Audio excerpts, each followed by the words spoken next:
flux in a closed surface. So see, when I am talking about a closed surface, this is like this structure. Let us say you are having a box. This is in the form of a cube. So obviously you are having different. Let us say this one is side 1, back one is, let us this one is side 2. Let us say this one is your side 3, 4, 5 and 6. So if I will now apply the electric field like this, so the electric field is every time going like this, but the face of this box is upward. Electric field this one. So we can say the direction of this area and the electric field are making 90 degree like this. If I will make it more clear, let's say this is the direction of electric field, this one, direction of electric field. This is its face, it is coming towards me. So the direction of area and the field are always perpendicular. But if I will talk about here, to this side is this one, like I can say. So this one is the direction of electric field and this one is the region. So it will obviously coming out towards you, so that the direction of area vector and the direction of electric field are always found to be parallel. Theta will be 0 degree. The same way here, this face is coming towards you, so this is the direction of area vector. So it is always coming towards you. So they are always again going to make your perpendicular. If you talk about this one, this is facing toward this side. So the area vector will come like this. So here area vector and electric field are going to make an angle of 180 degree. So there are different cases depending on the direction of electric field. Always remember, once you apply electric field, the direction will not alter. But depending on the different positions of the structure, the area vector can be different. So depending on that one, we are going to calculate what are the values of theta between the different structures. Let me draw a diagram. Let us consider a cube here. Let us consider a cube.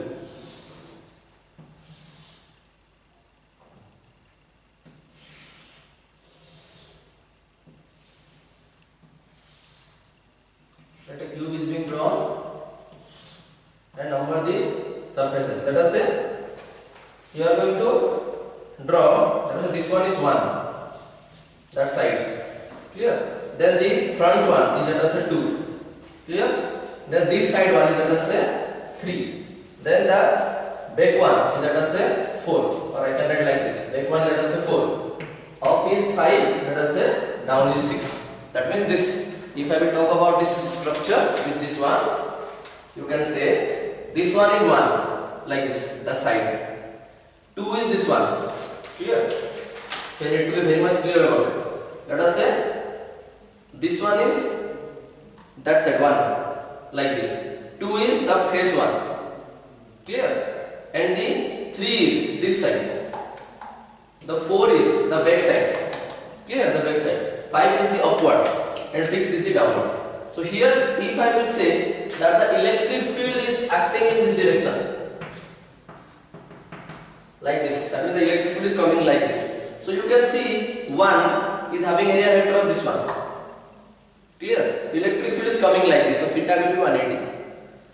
If you will talk about the 2 is this one. So the electric field is coming like this. And the 2 is having an area vector of this one. So this area vector and electric field, they are making angle of 90 degree. Here if you talk about, let us say about the 5, then you can see the electric field is coming like this above and the area vector is coming in the upward direction. So here also you will get the 90 degree. In case of third, so see, electric field is coming like this, area vector is like this. So what you will get? They are going to form a parallel one. So they will get theta equal to 0. In this we will calculate each and every one. So you need to be much more focused in this case. Okay, so let us write down. If I will write. So we can draw. This is the area vector of it. This is the area vector of it. Let us say I can write A. Let us say A. This is, let us say A5 cap. Let us say A3 cap. This is, let us say A1 cap. Then A2 will come like this. A2 cap. This will be your A6 cap. Got this one? And also 4 will be going in. 4 will be going in like this. A4 cap. These are the basic cases. Got this one? Okay. So now we can write First one for the surface one. So we can write the flux link to surface one. Surface one. So we can name it as like this phi E1 let us say. So here you can see the area vector is coming out. Electric field is going in the direction. So they will act like two anti-parallel vectors. So theta will be 180 degree. So we will get what the formula is EA cos theta. So EA cos 180, which is going to give you minus EA, or you can write minus EA. Then talk about the second one, second surface. Second surface is facing towards you. That means the area vector is coming like this. Electric field is going like this. So theta will be 90. So phi E2 is equals to EA cos 90, which is going to give you the value 0. Third one, it is going like this. Electric field is going in the same direction. Theta will be your 0 degree. So phi E3 will be EA cos 0, which is going to give you the value of EA. Now talk about the fourth one. Fourth one is going inside, like this. It is going inside. And electric field is going like this. Theta again 90 degree. So phi E3, E4 is equals to EA cos 90, which is going to give you 0. Then for the fifth surface, it is going up. Electric field is going like this. Theta again 90 degree. So phi E5 is equals to EA cos 90 equals to 0. Then sixth one, it is coming down. Electric field is going like this. Again theta will be 90 degree. So E6 equals to again EA cos 90 will be equal to 0. So if you will see for the total surface, total electric flux minus E plus is going to be 0. So the total electric flux in this case is found to be 0. Got this one? So this is the basic case. So when we are talking about this case is for uniform electric field. For uniform electric field, the total flux here found to be 0. That means we can write total flux. Okay. Now if you go about the concept of a non-uniform electric field, then what you will get? Then the structure will be different. Clear?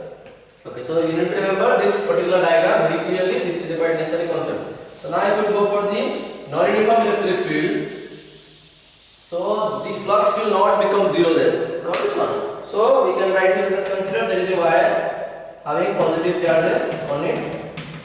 Let us say there is a line we are going to draw. Take 2 points. Let us say point A, let us say point B. Let us say point A, let us say point B. Let us say at point A the electric field is E1, point B the electric field E2. Because we know that when you will consider any test charge here, the direction is less from the line charge. So a direction is less from inverse square law, the electric field intensity must be higher here. If you will talk about the point B, the direction is start to increase. So with the increase of the direction, the intensity of field start to decrease. So this is the basic case. So here the electric field at point 1 and here the electric field at point 2 are going to differ. Here like you got the electric flux, cancel out because that was a uniform structure. That means every time you will only get area of particular values. But here what you will get? That position of the points are found to be different. So in case of a non-uniform field, every time we will get some amount of value. But in case of uniform field, for a uniform structure, the flux found to be 0 in this case. What is one? This is not in your properly in your syllabus. You need to go through this one only because this concept is being used by Gauss to give his Gauss theorem, which is quite necessary. Clear? Okay. So now we will use the Gauss theorem to represent the concept. What we will do, as we know, when we are talking about a bigger structure, we always talk about the calculation of a small element, then we integrate. The same thing will happen here. We will integrate all the parts. Like for example, when I talk about this region, that means one part of the cube, then electric field is this one. What we did, we took a small area, then we took its area vector. That's why this phi, or we can write d phi 1 in some places also. Then this represents the electric flux in this region. But now we want to calculate the electric flux due to the whole structure. So what we will do? We will simply integrate the structure. Got this one? Okay. So write down now.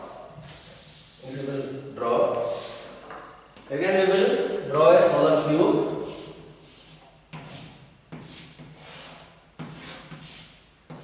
The cube is being drawn.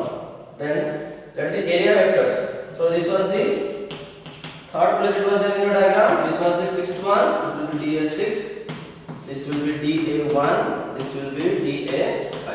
And we are talking about the small areas of the structure. This will be DA2. The inside of the blackboard is found to be DA4. Okay. So now if you write, so by Gauss it was calculated that your high E1 equals to integration over your EA cos 180, which is going to give you your minus EA.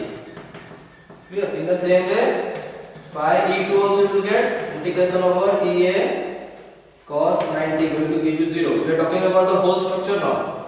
Phi E3 is equals to integration over EA cos 0 going to give you EA, and in this way every time in all the cases you are going to place the structure. So see, if you will going to write them in a generalized form, see always remember this one. If I will draw a structure like this up to this, then this is one open surface. That means the initial and the final positions are not going to get to in a particular position. Like in a cube, if I will start my motion from here, let us say charge will start to move from here, pass through the whole structure and return back to here. Then we can say this is called as a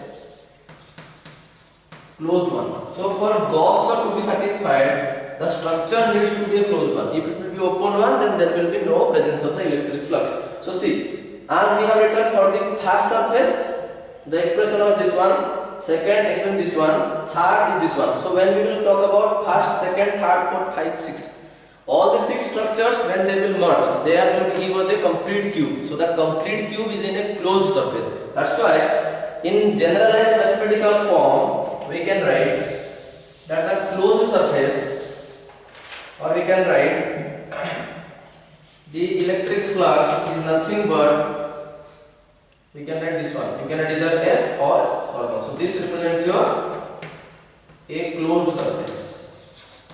Or also you can write this one as a integral in a closed contour. Also you can write this one. Clear? This is also a new word. So closed surface means the whole structure is embedded inside them.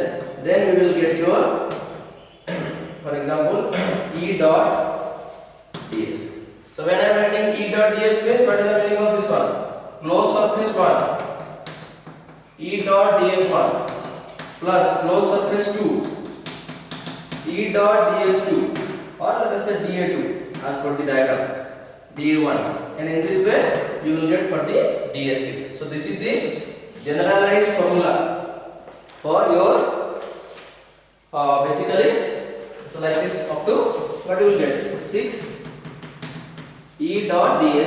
So this is the basic closed surface concept. This is the generalized formula. Not this one. So right here.